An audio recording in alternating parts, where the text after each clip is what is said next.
Fulfilment of desire அப்படிங்கிறாங்க. உன்னுடைய எண்ணங்களை நீ நினைக்கக்கூடிய காரியங்களை நிறைவேற்றி தரக்கூடிய ஸ்தானம் 11ஆம் பாவம் வெற்றி ஸ்தானம் என்று சொல்லுங்களா. அதாவது பொதுவாகவே பார்த்தீங்கன்னா உங்களுடைய 3, 7, 11 தான் அதை காமத்திரிகோண ராசின்னு வச்சான். தர்மார்த்த காமமோட்சம் புருஷார்த்தங்கள் இருக்கா இல்லையா. 1, 5, 9 தர்ம திரிகோணம், 2, 6, 10ங்கிறது பொருள் அர்த்த திரிகோணம், 3, 7, 11ங்கிறது காமத்திரிகோணம். சரியாக 24ஆவதாக வரக்கூடியது பரணி நட்சத்திரம். பரணிங்கிறது துர்கை வழிபாடு செஞ்சுட்டு வாங்க. காகத்துக்கு சோறு போடுங்க, ஏன்னா பரணிங்கிறது காகம். சாதக தாரையின் ரகசியம் என்ற தலைப்பில் திரு குருமூர்த்தி ஐயா அவர்கள் சிறப்புரையாற்றுவார். ஐயா அவர்களை வருக என்று வரவேற்கின்றோம்.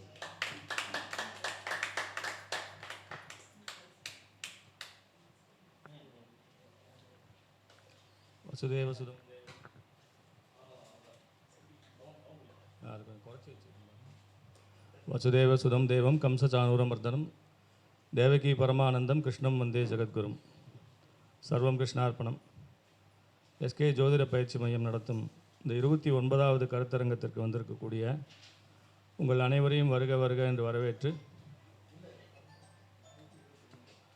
இதை யூடியூப் சேனல் மூலமாக பார்த்து கொண்டிருக்கக்கூடிய அத்தனை ஜோதிட ஆர்வலர்களையும் என்னுடைய பணிவான வணக்கத்தினை தெரிவித்துக் கொண்டு, இன்றைய தலைப்பு சாதகத்தாரையினுடைய ரகசியங்கள். ஐயா குருமூர்த்தி சார் வந்தாலே நட்சத்திரத்தை பற்றி பேசுங்க அப்படின்றார். சாதகத்தாரையை பற்றி இன்றைக்கி பேசுங்கன்னு சொல்லி தலைப்பு கொடுத்துருந்தார். ஸோ தாரைகள் 9 வகையான தாரைகள் உண்டு, எல்லாருக்குமே தெரியும். இந்த திருமண பொருத்தத்துலேருந்து எல்லாத்துக்குமே தாராபலம்ங்கிறது ரொம்ப முக்கியம். தாராபலம் இல்லாமல் நம்ம எந்த வகையும் செய்கிறதில்ல. ஒரு தெய்வத்துக்கே போய் நாம் ஒரு அர்ச்சனை பண்ணாலும் என்ன பண்ணுறோம், அவர் பிராமணர் சொல்லுவார், பார்த்துருப்பீங்களே, சந்திரபலம் தாராபலம் தேவான்னு சொல்லி அந்த மந்திரங்களை சொல்லும்போது கூட தாராபலத்தினுடைய அவசியத்தை அவர் அந்த அர்ச்சனை செய்யக்கூடிய புரோகிதர் கூட அதை முக்கியமாக சொல்லி தான் நம்ம பேரை சொல்லி சங்கல்பம் பண்ணுவாங்களா இல்லையா, பண்ணும்போது சொல்லுவாங்க. இப்போ இந்த ஒவ்வொரு தாரைக்கும் ஒரு அதிபதி உண்டுங்க. தாராபலம்ங்கிறது மொத்தம் 9ன்னு தெரியும் எல்லாருக்கும். ஒரு சிலருக்கு அந்த அதிபதிகளை பற்றி தெரியும், ஒரு சிலருக்கு அதை பற்றி தெரியாது. அது என்னங்கிற சுருக்கமாக சொல்லிடலாம். இப்போ முதல் தாரை ஜென்மத்தாரைன்னு சொல்கிறோம். ஜென்மத்தாரைக்கு சூரியன் அதிபதி. ஜென்மத்தாரைக்கு அடுத்து சம்பத்துன்னு தனத்தாரைன்னு சொல்கிறோமா இல்லையா, அதுக்கு புதன் அதிபதியாக வர்றார். அதுக்கு அடுத்தது விபத்து தாரை. விபத்து தாரைக்கு ராகு தான் அதிபதி. அடுத்தது ஷேமத்தாரைக்கு குரு அதிபதி. 4வது தாரை ஷேமத்தாரைன்னு பேர், குரு அதிபதியாக வந்துடுவார். 5வது தாரை பிரத்யேக தாரைன்னு பேர், தடை தாரைன்னு சொல்லுவாங்க. அதுக்கு கேது, ஏன்னா கேதுனாலே தடை தான் எல்லாருக்கும் தெரியும். 5வது தாரை கேதுனுடைய தாரை.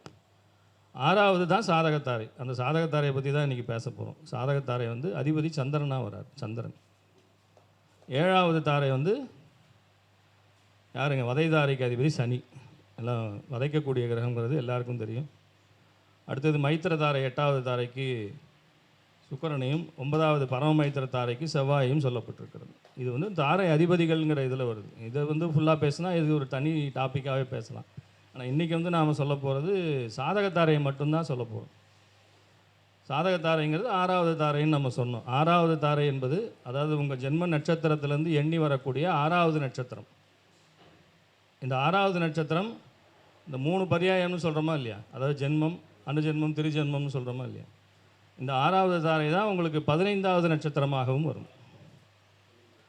அதே தான் 24ஆகவும் வரும். நீங்கள் எண்ணி பார்த்தீங்கன்னா தெரியும். உதாரணத்துக்கு அஸ்வினியிலேருந்து போயிடலாம். அஸ்வினி நட்சத்திரம்னு இருந்தால் கேதுவுடைய நட்சத்திரம். கேதுவுக்கு 6வது தாரை ராகுவனுடைய நட்சத்திரம். அப்போ அஸ்வினிக்கு 6 எதுங்க, திருவாதிரை. அதே போல் மகத்துக்கு 6 எதுங்க, சுவாதி. மூலத்துக்கு 6 சதயம். அப்போது கேதுவுடைய நட்சத்திரத்திற்கு சாதகத்தாரையாக வருவது எல்லாமே ராகுவனுடைய நட்சத்திரம் தான். இதே அஸ்வினிக்கு நம்ம திருவாதிரை எடுக்கிற மாதிரி சுவாதியும் எடுக்கலாம், சதயத்தையும் எடுக்கலாம். நீங்கள் அது எந்த வீடுகளில் வருதுன்னு பாருங்கள், உங்களுடைய தேவைகள் என்னங்கிறது பாருங்கள். ஒவ்வொரு கஸ்டமருக்கும் ஒரு ரிக்குவயர்மெண்ட்டுங்கிறது ஒன்று இருக்கும். ஜாதகத்தில் எங்கள் குருநாதர் தங்கபாண்டி அடிக்கடி சொல்லுவார், ஒரு பூட்டு போட்டிருக்கும் சார், பாருங்கள் அந்த பூட்டு எங்கே இருக்குன்னு தேடி பாருங்கள். இந்த 12 பாவத்தில் ஒரு பாவத்தை பூட்டி இருக்கும். எந்த பாவம் எதை பூட்டி இருக்குன்னு பார்த்து அதை திறந்து விடணும். திறந்து விட்டால் என்ன ஆகிடும், லாக்கு ரிலீஸ் ஆகிடும். அதுக்கு தான் நம்ம இவ்வளோ பரிகாரங்களை கற்றுக்குறோம், இவ்வளோ விஷயங்களை, தெய்வங்களை போய் நம்ம இது பண்ணுறோமா இல்லையா, பிரார்த்தனை பண்ணுறோமா இல்லையா, பரிகாரங்கள் செய்கிறோமா இல்லையா. அதுக்கெல்லாம் முக்கியமான இது இந்த தாரையினுடைய அடிப்படையில் இந்த ரகசியத்தில் தான் இருக்குது. இந்த சாதகத்தாரை என்பது தெய்வானுகூலம் என்று 6வது தாரையை சொல்லப்பட்டிருக்கிறது. 6வது தாரை தான் தெய்வானுகூலம். அப்போ நான் ஏற்கனவே அதை பற்றி நான் நிறைய வீடியோ என்ன பேசியிருக்கேன். இதுவே வந்து நான் எஸ்கேவிலே நிறைய பேசியிருக்கேன். அதாவது உங்ககிட்ட பொருளாதாரம் இருக்கலாம், மற்ற விஷயங்கள் எல்லாமே இருக்கலாம். ஆனால் தெய்வத்தினுடைய அருள் இல்லைன்னா என்ன ஆகுங்க? அதெல்லாம் பயன்படாமல் போயிடும். பிரயோஜனம் இல்லை அப்படிங்கிற மாதிரி போயிடும். பணம் வந்து நீங்கள் 1000 வச்சுருக்கலாம். சரியான நேரத்தில் அதை பயன்படுத்தணுன்னா உடம்பு ஆரோக்கியம் வேணுமா இல்லையா? அதை கொடுக்குறது யார்? ஸோ இந்த மாதிரி ஒவ்வொரு விஷயத்துலையும் பார்க்கலாம். எல்லாருக்கும் எல்லாம் ஆண்டவன் கொடுக்குறது இல்லை. எல்லாருக்கும் ஒரு குறைய கொடுத்து தான் அனுப்பிக்கிட்டு இருக்கோம். ஸோ அந்த சாதகத்தாரையை எப்படி அதை இயக்குவது அப்படிங்கிறது நம்முடைய தேவைக்கு தகுந்த மாதிரி அதை இந்த 6வது தாரையோ அல்லது 15வது தாரையோ அல்லது 24வது தாரையோ நாம் இயக்கிக்கணும். இப்போ அஸ்வினி நட்சத்திரத்தில் பிறந்திருக்கோம் அப்படின்னா 3வது ராசி என்று சொல்லப்பட்ட மிதுன ராசியில் தான் திருவாதிரை இருக்கும். யாருக்கெல்லாம் கம்யூனிகேஷன் பிரச்சனையாக இருக்கோ, யாருக்கெல்லாம் வந்து ஒரு முயற்சி செய்யவே மாட்டேங்கிறான், ரொம்ப சோம்பலாக இருக்கான், பையன் படிக்க மாட்டேங்கிறான், இந்த ஆர்வம் இல்லாமல் இருக்கான் அப்படின்லாம் சொல்கிறாங்க இல்லையா? நிறைய பேர் பார்த்துருப்பீங்க. அந்த மாதிரி விஷயங்களில் அந்த 3வது ராசி என்று சொல்லப்பட்ட 3வது ராசிங்கிற முயற்சி ஸ்தானமா இல்லையா? அதிலே வரக்கூடிய நட்சத்திரம் சாதகத்தாரை எது? திருவாதிரை. அப்போது அந்த பையனுக்கு நீங்கள் என்ன கொடுக்கணுங்க? இந்த திருவாதிரை இயக்கக்கூடிய வழிபாட்டு முறைகளை கொடுக்க வேண்டும். இதுவே அஸ்வினி நட்சத்திரத்தில் பிறந்து திருமண தடைக்குன்னு ஒருத்தர் வராருன்னு வைங்க. திருமண தடை என்ன பாவம்? திருமண பாவம் எது? 7ஆம் பாவமா? 7ஆம் பாவத்தில் இருக்கக்கூடிய சாதகத்தாரை எது? சுவாதி நட்சத்திரம். அப்போது லக்ஷ்மி நரசிம்மர் சுவாதியில் வராரா? அப்போ நீங்கள் லக்ஷ்மி நரசிம்மர் வழிபாடு கொடுக்கலாமா? அப்போ அந்த நான் சொன்ன மாதிரி முதல்ல சொன்ன மாதிரி ஒவ்வொருத்தருக்கும் ஒரு ஒரு ராசி ஒரு ஒரு பாவத்தினுடைய பலன்கள் பூட்டப்பட்டிருக்கிறது. அந்த பூட்டினுடைய சாவிங்கிறது இங்கே தான் இருக்குது. ஸோ அதை திறக்கிறதுக்கு உண்டான வழிமுறைகளை ஜோதிடர்களை நாம் என்ன பண்ணுறோம்? நம்மளுடைய கஸ்டமருக்கு சொல்லி சரியான வழி காட்டுறோமா? அதுக்கு வந்து இதுதான் மெத்தடு. அப்போ அடுத்தது வரக்கூடியது என்ன? 24வது நட்சத்திரம் எங்கே வருது? கும்பராசியில் வருது. அதான் அஸ்வினிக்கு சொல்கிறேன். அஸ்வினிக்கு 24 சதயம், அது கும்பராசியிலே வருகிறது. 11ஆம் பாவம் என்பது என்ன? வெற்றி ஸ்தானம். உபஜயஸ்தானத்தில் உயர்வாக தான் வச்சுருக்கான். 11ஆம் பாவம் தான் வச்சுருக்கான். ஃபுல்ஃபில்மெண்ட் ஆஃப் டிசையர் அப்படிங்கிறான். ஆங்கிலத்தில் சொல்லும்போது ஃபுல்ஃபில்மெண்ட் ஆஃப் டிசையர் அப்படிங்கிறான். உன்னுடைய எண்ணங்களை, உன்னுடைய நீ நினைக்கக்கூடிய காரியங்களை நிறைவேற்றி தரக்கூடிய ஸ்தானம் 11ஆம் பாவம் வெற்றி ஸ்தானம் என்று சொல்லுது. அப்போ அந்த வெற்றி ஸ்தானத்தை இயக்கணும்னா என்ன பண்ணணும்? எல்லாருக்குமே வெற்றிங்கிறத எல்லாருமே எதிர்பார்த்து போகிறோமா இல்லையா? ஒரு காரியம்னு போகும்போது காரியம் ஜெயமாகுமா ஆகாதாங்கிறதுன்னு நம்ம எல்லாருமே நினைக்கிறோம். எந்த ஒரு தொழிலாகட்டும், படிப்பாகட்டும், உத்தியோகமாகட்டும், எதுவானாலும் சரி, அந்த காரியத்திலே ஒரு ஜெயம் வேண்டும் என்றால் நீங்கள் 11ஆம் பாவத்தினுடைய அந்த ஒரு வலு வந்து உங்களுக்கு இருக்க வேண்டும். அந்த 11ஆம் பாவத்தினுடைய வலுவை சேர்ப்பதற்கு தான் இந்த 24வது தாரையை என்ன பண்ணிக்கணுங்க? எல்லாருமே ஆக்டிவேட் பண்ணணும். புரியுதுங்களா? அதாவது பொதுவாகவே பார்த்தீங்கன்னா உங்களுடைய 3, 7, 11 தான் அதை காமத்திரிகோண ராசின்னு வச்சான். தர்மார்த்த காம மோட்சம் புருஷார்த்தங்கள் இருக்கா இல்லையா? 1, 5, 9 தர்ம திரிகோணம், 2, 6, 10ங்கிறது பொருள் அர்த்த திரிகோணம், 3, 7, 11ங்கிறது காம திரிகோணம், 4, 8, 12ங்கிறது மோட்ச திரிகோணம். இந்த 3, 7, 11ங்கிறது நம்முடைய எண்ணங்களை நிறைவேற்றக்கூடியது. நாம் ஆசைப்படக்கூடிய விஷயம் எதுவாக இருந்தாலும் சரி. புத்தர் சொன்ன மாதிரி ஆசை தான் எல்லாத்துக்கும் காரணம். ஏன் சார்? நம்ம இந்த பூமியில் வந்து பிறந்ததுக்கே காரணம் ஆசை தானே. ஆசை இல்லைன்னா பிறந்திருப்போமா? பிறந்திருக்கவே மாட்டோம். அதனால தான் அதை 3, 7, 11 அந்த சாதகத்தாரை நட்சத்திரங்களை வைத்திருக்கக்கூடிய காரணமே இதுதான். அதை வந்து இயக்குவதற்கு நாம் வந்து அந்த நம்முடைய வாடிக்கையாளருக்கு என்ன பிரச்சனைன்னு பார்த்து அதுக்கு உண்டான தீர்வை வந்து இந்த சாதகத்தாரையின் மூலியமாக என்ன பண்ணணுங்க? அந்த வழிபாட்டு முறைகளை நாம் கொடுக்க வேண்டும். கொடுக்கும்போது என்ன ஆகுங்க? நிச்சயமாக அந்த பரிகாரங்கள் 100க்கு 100 சக்ஸஸ் ஆகுதுங்க. நான் பொதுவாக வந்து அந்த 11ஆம் பாவத்தை மட்டும் சொல்லிடுறேன். அதாவது 24வது நட்சத்திரத்தை மட்டும் நான் இப்போ எல்லாருக்கும் சொல்லிடுறேன். ஏன்னா 27 நட்சத்திரத்துக்கும் ஒரு சின்னதாக ஒரு சிங்கிள் லைனில் சொல்லி முடிச்சிடுறேன். இதே வந்து நீங்கள் மற்றதுக்கும் இப்போ பொருத்தி பார்த்துக்கோங்க. அதெல்லாம் ஒன்றும் பெரிய விஷயம் கிடையாது.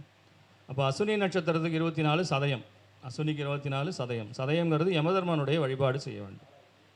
தர்மராஜன் என்று சொல்லப்பட்ட யமதர்மனுடைய வழிபாட்டுகளை கண்டிப்பாக அந்த சதய நட்சத்திர தினத்திலே செய்வது மிகவும் சிறப்பு. எப்பயுமே நம்ம ஜென்ம நட்சத்திரம்னு ஒன்று இருக்கும், அது ஒரு விஷயம். ஆனால் அந்த தெய்வத்தினுடைய நட்சத்திரங்கிறது ஒன்று இருக்குது. அதில் போய் செய்யும்போது தான் அந்த பலன்கள் இரட்டிப்பாக நமக்கு கிடைக்கும்.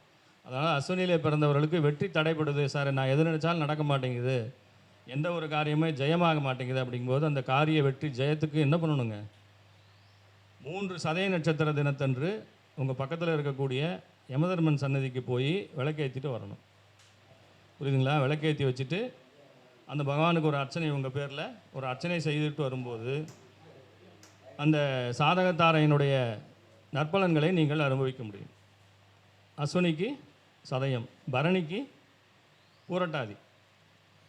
பரணி நட்சத்திரத்திலே பிறந்தவர்கள் இயக்க வேண்டிய தெய்வம் வந்து பூரட்டாதி. பூரட்டாதி யாருங்க? குபேர கடவுளுங்க. பூரட்டாதிங்கிறது குபேரன். குபேரனுடைய ஒரு வழித்தோன்றலாக வந்தவர் யார் தெரியுமா? குபேரனுடைய அவதாரமாக ஒரு மகாபுருஷர் வந்து பிறந்தார் பூமியில். தெரியுமா ஐயா உங்களுக்கு? ஐடியா? பட்டினத்தடிகள். ஒரு கைத்தட்டல் கொடுங்க.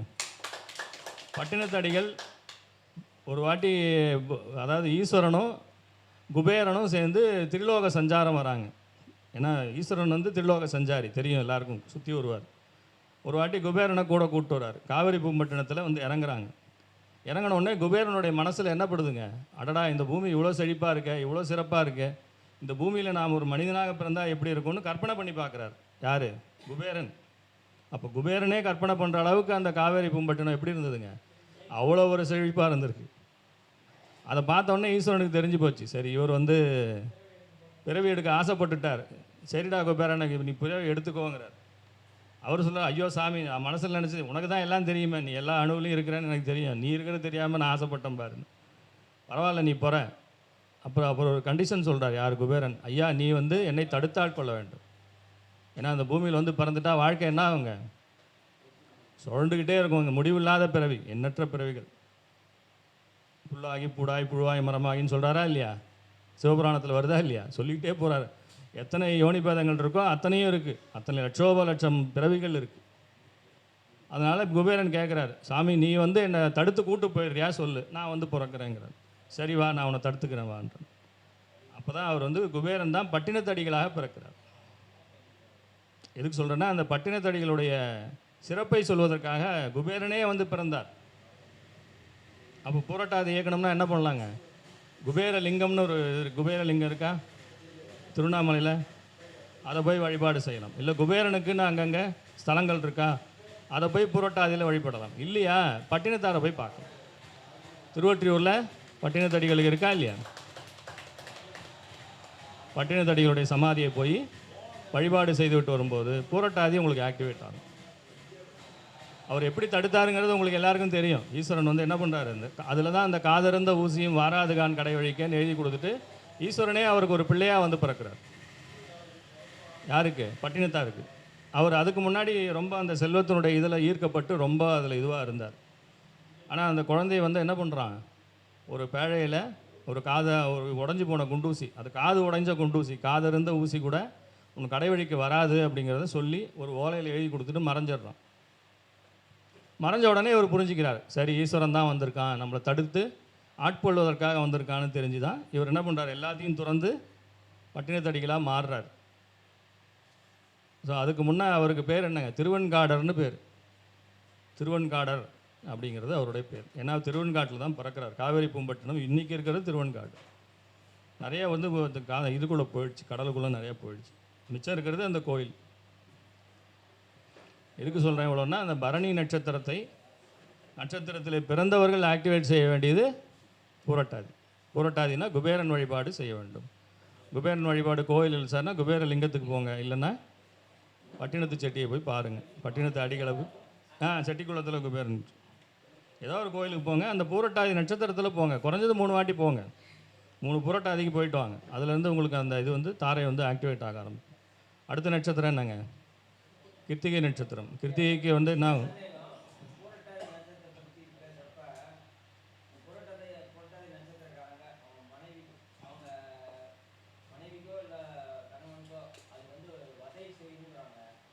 இல்லை, நான் சொல்கிறேன், அந்த மாதிரி இல்லை, நான் சொல்கிறேன் உங்களுக்கு. அது என்னன்னு கேட்டிங்கன்னா, அடுத்த நட்சத்திரம் கிருத்திகை. அடுத்தது கிருத்திகை. கிருத்திகைக்கு என்ன வருதுங்க? உத்திரட்டாதி. உத்திரட்டாதினா பெருமாளுங்க, வெங்கடேச பெருமாள், சீனிவாச பெருமாள் அல்லது காமதேனு. பெருமாளை போய் பார்க்கணும். பெருமாளை போய் பார்க்க முடியலன்னா உள்ளூரில் இருக்கக்கூடிய உங்களுக்கு சின்ன திருப்பதின்னு எல்லா ஊர்லேயும் இருக்குதுங்க. எல்லாராலையும் திருப்பதி போக முடியாது. திருப்பதி போகிறது இன்றைக்கெலாம் ரொம்ப கஷ்டங்க. போன வாரம் நான் போயிட்டு 7 மணி நேரம் நின்றுட்டு வந்தேன். வருஷம் ஒரு தடவை திருப்பதி போங்க. போக முடியாதவங்க என்ன பண்ணுங்கள், உள்ளூரில் இருக்கக்கூடிய வெங்கடாஜலபதியை போய் பாருங்கள். சீனிவாச பெருமாள் கோயிலை உள்ளூர்லேயே போய் பாருங்கள். அதே மாதிரி பசுமாட்டுக்கு உங்களால் முடிந்த தானங்களை செய்யுங்க. உத்திரட்டாதிங்கிறது காமதேனு. காமதேனு படத்தை வாங்கி வச்சுக்கோங்க. காமதேனு சிலை இருக்கா இல்லை வெங்கல சிலை, அதை வாங்கி வச்சுக்கோங்க. இந்த கிருத்திகையில் பிறந்தவங்க நிச்சயமாக அதை வீட்டிலே வைத்திருக்க வேண்டும். வைத்தால் என்ன ஆகுங்க, நீங்கள் எண்ணக்கூடிய அந்த நினைக்கக்கூடிய காரியங்கள் உங்களுக்கு ஜெயமாகும். அடுத்தது ரோகிணி நட்சத்திரம். ரோகிணிக்கு ரேவதி 24வது நட்சத்திரம் ரேவதி. ரேவதிங்கிறது சனீஸ்வர பகவான். ரேவதியில் பிறந்தவர் யாருங்க, சனீஸ்வர பகவான். அதனால் திருக்கொள்ளிக்காடு போனாலும் சரி, அல்லது இதுக்கு போனாலும் சரி, திருநள்ளாறு போனாலும் சரி, நிச்சயமாக என்ன பண்ணணும், சனீஸ்வரனை போய் வருஷம் ஒரு தடவை ரேவதி நட்சத்திரம் பிறக்கிற அன்னைக்கு போய் பார்த்துட்டு வரணும். இதில் மங்கள சனீஸ்வரர் இருக்கார், அங்கே போனாலும் சரி. எங்கே கல்கரோட நாச்சியார் கோயில் இருக்கு இல்லையா, நாச்சியார் கோயில் பக்கத்தில் மங்கள சனீஸ்வரர் கோயில் இருக்குது. இந்த மாதிரி பண்ணுங்கள். அப்படி முடியாதவங்க என்ன பண்ணுங்கள், ரேவதி நட்சத்திரத்தில் உங்கள் உள்ளூரில் இருக்கிற ஈஸ்வரன் கோயிலில் இருக்கக்கூடிய நவகிரகங்களில் சனி இருக்காரா, அவருக்கு போய் என்ன பண்ணுங்கள், விளக்கேற்றி வழிபாடு செய்து அர்ச்சனைகளை செய்து விட்டு வாருங்கள். சிறப்பாக அது வேலை செய்யும். ரோகிணிக்கு அடுத்தது யாருங்க, மிருகசீரிஷத்துக்கு அஸ்வினி நட்சத்திரம். அஸ்வினிங்கிறது சரஸ்வதி. சரஸ்வதி வழிபாடு என்பது மிருகசீரிஷ நட்சத்திரக்காரங்களுக்கு தெய்வானுகூலத்தையும் தரும், வெற்றியை தரக்கூடியதாக. சரஸ்வதிக்கு கோயில் இருக்குது, அங்கங்கே ஈஸ்வரன் கோயிலில் இருக்குது. இல்லைன்னா கூத்தனூர் சரஸ்வதி ஒரு அஸ்வினி நட்சத்திர தினத்தன்று போய் வழிபாடு செய்து விட்டு வாருங்கள். மிருகசீரிஷத்துக்கு அடுத்தது திருவாதிரை. திருவாதிரைக்கு நான் திருவாதிரையை பற்றி ஏற்கனவே ஒரு வீடியோவில் இதுவாக பேசியிருக்கேன். திருவாதிரைக்கு 6வது தாரை எதுங்க, திருவாதிரை ஈஸ்வரனுடைய நட்சத்திரங்க. திருவாதிரைக்கு 6வது தாரை பூர நட்சத்திரம். பூரம்தான் பார்வதி, பூரம்தான் பார்வதி. பூரத்துக்கு 6வது தாரை விசாகம். விசாகம் யாருங்க, முருகப்பெருமான். விசாகத்துக்கு 6வது தாரை அதாவது உத்திராடம். உத்திராடம் விநாயகர். அவர் பிறக்கிறது அஸ்தம், ஆனால் அவருடைய இது தலை போய் தலை வந்தது எதில், உத்திராடத்தில் தான் வந்தது. மனித தலை போய் மிருகத்தலை வந்தது உத்திராடம். அதனால் உத்திராடம் வந்து விநாயகர். அப்போ இவங்க என்ன சொல்கிறாங்க, தெய்வமே நமக்கு என்ன சொல்லுது, 6ஆம் தாரையை இயக்க சொல்லுது. அதாவது திருவாதிரைக்கு 6 பூரம், பூரத்துக்கு 6 விசாகம், விசாகத்துக்கு 6 உத்திராடம். ஈஸ்வரனுக்கு பார்வதி, பார்வதிக்கு முருகன், முருகனுக்கு விநாயகர் இருக்கா. ஸோ இதை வந்து கெட்டியாக பிடிச்சிக்கோங்க. தெய்வம் சொல்கிறதே நாம் என்ன பண்ணணும், ஃபாலோ பண்ணால் நமக்கு வெற்றி உண்டு. அப்போது திருவாதிரைக்கு நான் என்ன சொன்னேன், 6வது தாரையாக 24வதாக வரக்கூடியது பரணி நட்சத்திரம். பரணிங்கிறது துர்கை. துர்கை வழிபாடு செஞ்சுட்டு வாங்க. காகத்துக்கு சோறு போடுங்க, ஏன்னா பரணிங்கிறது காகம். அதுக்கு ரெகுலராக உங்கள் கையால் சாப்பாடு வச்சுட்டு வந்தாலே உங்களுக்கு தெய்வானுகூலம் தேடி வரும். அடுத்தது யாருங்க, திருவாதிரைக்கு அடுத்தது புனர்பூசம். புனர்பூசத்துக்கு கிருத்திகையா, புனர்பூசத்துக்கு கிருத்திகை நட்சத்திரம். கிருத்திகைங்கிறது யாருங்க, அண்ணாமலையார். 24 புனர்பூசத்துக்கு 24 சரியா. அண்ணாமலையாரை போய் வழிபாடு செய்து விட்டு வந்தால் மிகச்சிறப்பாக அது வேலை செய்யும். அடுத்தது புனர்பூசத்துக்கு அடுத்தது என்னங்க, பூச நட்சத்திரம். பூசத்துக்கு ரோகிணி. ரோகிணி தான் கிருஷ்ணர். கிருஷ்ணர் வழிபாடு செஞ்சுட்டு வாங்க. கிருஷ்ணர் வழிபாடு, குருவாயூரப்பன் வழிபாடு, உள்ளூரில் இருக்கக்கூடிய கோயில்களுக்கு, கிருஷ்ணர் கோயில்களுக்கு அடிக்கடி போவது என்பது மிகச்சிறப்பாக வேலை செய்யும். அடுத்த நட்சத்திரம் என்னங்க, பூசமா, ஆயில்யம். ஆயில்யத்துக்கு மிருகசீரிடம். மிருகசீரிடம்ங்கிறது சந்திர பகவானுடைய வழிபாடு. நீங்கள் அந்தந்த நட்சத்திரத்துலேருந்து என்னங்க சார், அந்த ராசி வந்து 11வது ராசியிலே வரும் பார்த்தீங்களா. இப்போ ஆயில்யம் வந்து கடக ராசியில் வருதா, அதுக்கு 11வது ராசியில் மிருகசீரிஷம் வருதா. நான் சொல்கிறது எல்லாமே அந்த 11வது அந்த ராசியை இயக்கக்கூடிய சூட்சுமத்தை தான் நான் சொல்லிகிட்டு இருக்கேன். ஏன்னா நம்ம வெற்றிங்கிறது வாழ்க்கையில் எல்லாருக்கும் ரொம்ப முக்கியம். ஸோ இந்த மாதிரி அந்த ஒவ்வொரு நட்சத்திரத்துக்கும் நீங்கள் என்ன பண்ணிக்கிட்டு வரணுங்க, அப்படி அப்படியே அதை லிங்க் பண்ணி எடுத்துக்கிட்டு வரணுங்க. அடுத்த நட்சத்திரம் யாருங்க, மகம். மகத்துக்கு எது வருதுங்க, திருவாதிரை. திருவாதிரை திருவாதிரைன்னா ஈஸ்வரனுங்க. ஈஸ்வரன் வழிபாடு செய்வது, அதாவது நடராஜ வழிபாடு எல்லாமே. சிதம்பரம் கண்டிப்பாக போயிட்டு வாங்க. சிதம்பரம் போகிறவங்க என்ன பண்ணணுங்க, சிதம்பரத்தில் ஒரு பூஜை முக்கியம். என்ன பூஜைங்க, அர்த்தஜாம பூஜை. அதாவது எல்லா தெய்வங்களும் வந்து என்ன ஆகிடுதுங்க, ஆமாம், எல்லாமே கடைசியாக போய் ஒடுங்கக்கூடிய இடம் தான் நடராஜ பெருமாள் சிதம்பரம். அதனால் எல்லா கோயிலும் மூடின அப்புறம் தான் கடைசியாக தான் எங்கே மூடுவாங்க, சிதம்பரம் கோயிலை மூடுவாங்க. அப்போ அந்த 8 மணிக்கு மேலே 9, 9:30, 10 மணி வரைக்கும் என்ன நடக்குங்க, அர்த்தஜாம பூஜை நடக்கும். அதை போய் பாருங்கள். அதை பார்க்காதவங்க, சிதம்பரம் நிறைய பேர் போகிறாங்க, ஆனால் இதை பார்க்க மாட்டேங்கிறாங்க. இதுதான் சிறப்பு. ஒரு கோயிலுக்கும் ஒரு சிறப்பு உண்டுங்க. அந்த கோயிலோட சிறப்பு தெரிஞ்சு அதை போய் நாம் வழிபாடு செய்யும்போது மிகச்சிறப்பான வெற்றியை நாம் அடைய முடியும். அடுத்தது என்ன நட்சத்திரங்க, பூர நட்சத்திரம். பூரத்துக்கு புனர்பூசம். பூர நட்சத்திரத்துக்கு 24வது நட்சத்திரம் புனர்பூசம். புனர்பூசங்கிறது ஸ்ரீராமர் வழிபாடு. ஸ்ரீராமரை வழிபாடு செய்ய வேண்டும். ஸோ இந்த மாதிரி ஒவ்வொரு நட்சத்திரத்துக்கும் என்ன பண்ணலாங்க, இன்னும் போயிட்டே இருந்தால் 27 சொல்லலாங்க. நான் ஒரு பாதி சொல்லியிருக்கேன், மீதி வந்து என்ன பண்ணிக்கலாம், அப்படியே 24 கால்குலேட் பண்ணி என்ன பண்ணுங்கள், அந்த தாரையை வந்து அந்த தெய்வத்தை இயக்கி கொண்டே வர வேண்டும். அந்த கோயில்களுக்கு அந்த ஜென்ம நட்சத்திரத்தண்டு அந்த தெய்வத்தினுடைய நட்சத்திரத்தை அன்னைக்கு போகணுங்க. அந்த மாதிரி போய் வழிபாடு செய்யும்போது உங்களுடைய வெற்றி என்பது 100க்கு 100 உங்களுக்கு கிடைக்கும். பாருங்கள், இது வந்து இந்த சாதகத்தாரையினுடைய ரகசியங்களை என்னால் முடிஞ்ச வரைக்கும் சொல்லியிருக்கேங்க. நேரமின்மையின் காரணமாக அடுத்து பேசுகிறாங்க போல இருக்கு. நேரமின்மையின் காரணமாக நான் இதோடு முடித்துக் கொள்கிறேன். வாய்ப்பளித்த சதீஷ் ஐயா அவர்களுக்கு நன்றி கூறி விடைபெறுகிறேன். நன்றி, வணக்கம்.